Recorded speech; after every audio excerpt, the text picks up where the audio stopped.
उपमुख्यमंत्री Eknath शिंदेंनी operation tiger राबवत ठाकरे गटाचे 6 खासदार फोडलेत। हे खासदार फुटल्यानंतर शिवसेनेचा आज 60वा वर्धापन दिन साजरा होतोय। शिवसेनेचे 2 गट झाल्याने दोन्ही शिवसेनेचे वेगवेगळ्या ठिकाणी वर्धापन दिन साजरा होत आहेत।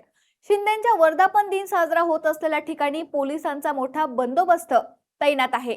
यातच शिंदेंच्या मेळाव्यात काळ्या रंगाचे कपडे घालून जाण्यास बंदी घातली आहे। मेळाव्यात कोणीही निषेध करू नये यासाठी पोलीस अलर्ट आहेत। सभागृहाच्या आत येण्याची प्रत्येकाची पोलिसांकडून तपासणी सुरू आहे। मात्र शिवसेनेच्या मेळाव्यात फक्त शिवसैनिकच आपल्या नेत्यांना ऐकायला येत असतात।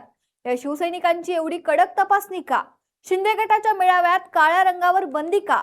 फुटलेल्या खासदारांना कोणी गद्दार म्हणू नये म्हणून हा सर्व प्रकार सुरू आहे का? फुटलेले खासदार कधीपर्यंत जनतेपासून लपणार? शिंदे गटाला एवढ्या पोलीस संरक्षणाची गरज का? पाहूयात या व्हिडिओतून। नमस्कार, मी निकिता आणि आपण पाहतायत LS मराठी। मवियाचे सरकार आणि उद्धव ठाकरे मुख्यमंत्री असताना एकनाथ शिंदेंनी बंड केलं आणि ते भाजप सोबत गेले। त्यांनी आपल्या सोबत मुख्यमंत्री पद देखील मिळवलं। तेव्हापासून शिवसेनेचे 2 गट झाले आहेत। आता या दोन्ही गटाकडून वेगवेगळ्या ठिकाणी वर्धापन दिन साजरा होतोय। ठाकरे सेनेचा वर्धापन दिन षण्मुखानंद सभागृहात वर्धापन दिन साजरा होतोय, तर शिंदे गटाच्या सेनेतर्फे नेस्को सेंटर मध्ये 60वा वर्धापन दिन साजरा होतोय। मात्र दरवर्षीपेक्षा यावर्षीचा वर्धापन दिन वेगळा आहे। 2022 मध्ये आणि आता 2026 मध्ये असं 2 वेळा भूकंप झाल्यानंतर हा वर्धापन दिन होतोय। पण आज शिंदे गटाच्या वर्धापन दिनाकडे सर्वांचं लक्ष लागलंय। मुंबईतील गोरेगाव येथील नेस्को सेंटर मध्ये उपमुख्यमंत्री एकनाथ शिंदेंच्या नेतृत्वाखालील शिवसेनेचा 60वा भव्य वर्धापन दिन मेळावा पार पडतोय।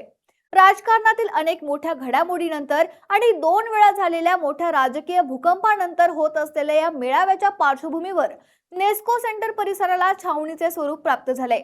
कोणताही अनुचित प्रकार घडू नये आणि मेळाव्यात उपमुख्यमंत्र्यांसह इतर प्रमुख नेत्यांच्या भाषणादरम्यान कोणीही कोणत्याही प्रकारचा निषेध नोंदवू नये यासाठी मुंबई पोलीस पूर्णपणे अलर्ट मोडवर पाहायला मिळतात। सभागृहाच्या आत येणाऱ्या प्रत्येक व्यक्तीची आणि शिवसैनिकाची पोलिसांकडून अत्यंत कडक आणि कसून तपासणी केली जाते। या सुरक्षा व्यवस्थेदरम्यान पोलिसांनी अत्यंत कडक नियमावली लागू केली असून सर्वात जास्त चर्चा रंगली आहे ती म्हणजे काळ्या रंगावरील बंदीची। मेळाव्यात सहभागी होण्यासाठी येणाऱ्या कार्यकर्त्यांना काळ्या रंगाचे कपडे घालून जाण्यास पूर्णपणे बंदी घालण्यात आली आहे। काळे शर्ट, काळे टी-शर्ट, काळे मास्क किंवा काळे रुमाल परिधान केलेल्या कार्यकर्त्यांना थेट प्रवेशद्वारावरच रोखले जाते। एवढंच नव्हे तर सुरक्षेचा पुढचा उपाय म्हणून काळ्या रंगाच्या पॉवर बँक सभागृहात नेण्यासही पोलिसांनी सक्त मनाई केली आहे। या इलेक्ट्रॉनिक वस्तूंचा वापर करून किंवा काळ्या रंगाच्या कपड्यांचा वापर करून आतमध्ये कोणी काळे झेंडे दाखवण्याचा, फलक झळकवण्याचा किंवा घोषणाबाजी करून निषेध करण्याचा प्रयत्न करू नये यासाठीच पोलिसांनी या विशिष्ट रंगावर लक्ष केंद्रित करत ही खबरदारी घेतल्याची माहिती आहे। काळ्या रंगावर घालण्यात आलेली ही बंदी इतकी कडक आहे की कुणालाही काळे कपडे घातल्यावर प्रवेश देण्यात येत नाही। काळे कपडे किंवा रुमाल दिसला तर पोलीस लगेच जमा करत आहेत। पोलिसांनी नेस्को सेंटरच्या मुख्य प्रवेशद्वाराजवळ मेटल डिटेक्टरच्या अनेक फेऱ्या लावल्या आहेत अशी माहिती आहे।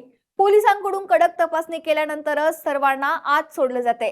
ठाकरे गटाचे 6 खासदार फुटल्यानंतर लगेच हा वर्धापन दिन होतो असल्यानं कार्यक्रमात राडा होण्याची शक्यता आहे। या कार्यक्रमादरम्यान कोणताही अनुचित प्रकार होऊ नये म्हणून पोलीस चांगलेच तत्पर पाहायला मिळतात। बंडखोरीनंतरचा संभाव्य राजकीय धोका आणि नामुष्की टाळण्यासाठीच प्रशासनानं संपूर्ण नेस्को सेंटरला काळ्या रंगापासून लांब ठेवण्याचा निर्णय घेतल्याची माहिती आहे।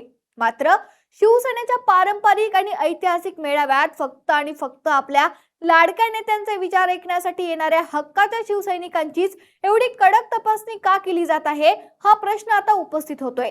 या प्रकारावरून आता विरोधकांकडून टीका होण्याची शक्यता आहे। शिंदे गटाच्या नेत्यांना आणि बंडखोरांना जनतेच्या आणि शिवसैनिकांच्या रोषाची किती प्रचंड भीती वाटतेय हेच यातून सिद्ध होत असल्याचं दिसून येते। ऑपरेशन टायगर अंतर्गत फुटलेल्या खासदारांना आणि नेत्यांना जनतेसमोर जाताना कुणी गद्दार म्हणून हिणवू नये किंवा त्यांचा जाहीर निषेध होऊ नये म्हणूनच हक्काच्या कार्यकर्त्यांवर ही अघोषित बंदी लादली गेली आहे का असा प्रश्न निर्माण होतोय। या सर्व हाय व्होल्टेज ड्रामा, कडक पोलीस बंदोबस्त आणि काळ्या रंगाच्या वादाच्या सावटाखाली उपमुख्यमंत्री एकनाथ शिंदे आज आपल्या भाषणातून काय बोलतायत, ठाकरे गटावर ते काय टीका करतायत याकडे आता संपूर्ण महाराष्ट्राचं लक्ष लागलंय। Bureau report LS Marathi.